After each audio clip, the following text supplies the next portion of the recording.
What's up YouTube, Jeff back again from dopetechdaily.com. Today I'm bringing you guys a comparison between the LG G7 ThinQ and the Huawei P20 Pro.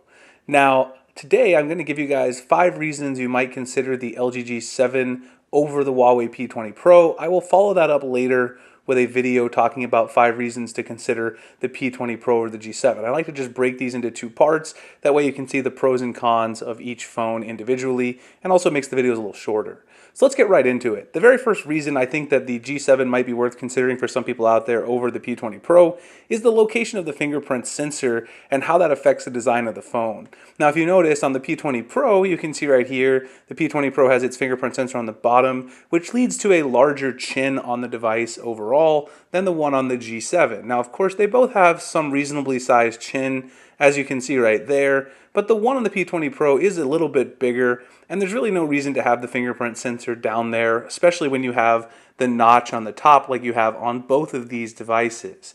Now you'll notice on the LG G7 the fingerprint sensor is on the back, which does enable them to have a little bit smaller chin on the bottom. It still has a bit of a chin, which every Android phone has, mainly because there's a ribbon cable there that needs to wrap around on the inside in order to make the internals fit together.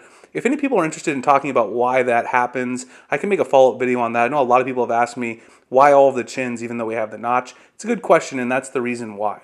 So if you're someone who just prefers having your fingerprint sensor on the back versus on the front, you might want to consider the G7. Also, if you want a little bit smaller chin on the actual phone instead of having that bigger chin with the fingerprint sensor, that's a design consideration you might think about. The next reason, and perhaps the biggest reason to consider the G7, is audio. So I mean audio in every sense of the word. The very first thing is the LG G7 has a audio jack, 3.5 millimeter jack right there. Obviously the P20 Pro does not. It doesn't have one on the top either, hiding up here. The G7 has a 3.5 millimeter jack. It's one of very few phones left. Of course, the Galaxy S9 has one as well. But the audio greatness doesn't stop there with the LG G7. The LG G7 has some other tricks up its sleeve as well. If you actually go into the settings and look at the sound settings, there's so many things in here that are great features. If you go into sound quality and effects, you've got the Hi-Fi Quad DAC, which LG has had for years, the new DTS-X 3D surround sound when you connect it to an external device. You've got a lot happening here with the audio, and perhaps one of the best features in terms of audio, and I'll let you guys see how loud this gets. Let me just open up another YouTube video, for instance, this one from Erica Griffin. These speakers get crazy loud. John and I found ourselves in London for the OnePlus 6 launch event. So we will take a little bit of a look at the OnePlus 6, but mostly I want to have you guys ask me as... The crazy thing about the speakers on this device is they get so loud, and you can actually feel on the back here in the chamber on the G7 where it's vibrating. So if you hold the phone in your hand, turn up the max volume, you can feel that vibration throughout the device. It's very impressive that this is achieved only having this bottom firing speaker. There is no front facing dual speaker setup around the front, so you don't really get true dual speaker sound, but you do get amazing sound, and it's way better than anything I've seen on the Galaxy S9 Plus or the Huawei P20 Pro.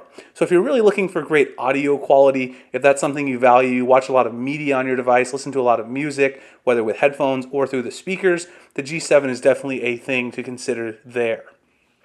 The next reason that you might consider the G7 is wireless charging. So both of these devices have glass backs. As you can see, they do get very fingerprinty, as you can see in the light of my studio here. Both of them have nice smudges all over them on the back.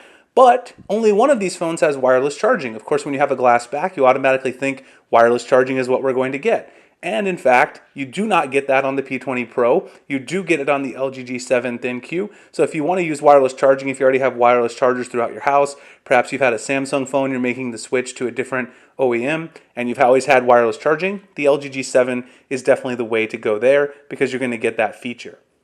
The next thing is expandable storage. So on the LG G7, right up here at the top where you have your SIM slot, you also have a place to put a micro SD card. You can expand your storage all the way up to 512 gigabytes, which will add on to the 64 gigs that are built in. On the P20 Pro, you do get 128 gig storage out of the box built in, but you don't have that expandable storage option. So that is something to consider. To sort of wrap this up a little bit with a bonus, One thing I would say that's a bonus if you're here in the US is that obviously the G7 is going to be available officially on carriers. It's also going to be a little bit cheaper than the P20 Pro. It costs about $800 to $850 to import this guy right now. The LG G7, we don't have official pricing, but it's going to launch at pricing that's very similar to the LG G6, which was around $600 to $650. So the pricing is a factor. You can probably save a couple $100 if you go with the G7. Anyways, guys, that's my overview of the P20 Pro versus G7. 5 reasons to go with LG. Hope you enjoyed it. If you did, please like, comment, subscribe, hit the notification icon so I can make future videos like this. You guys can find me at dopetechdaily.com, Google+, Instagram, Twitter, the links in the description. Hope you guys enjoyed, and I'll see you in the next one. Thanks a lot for watching.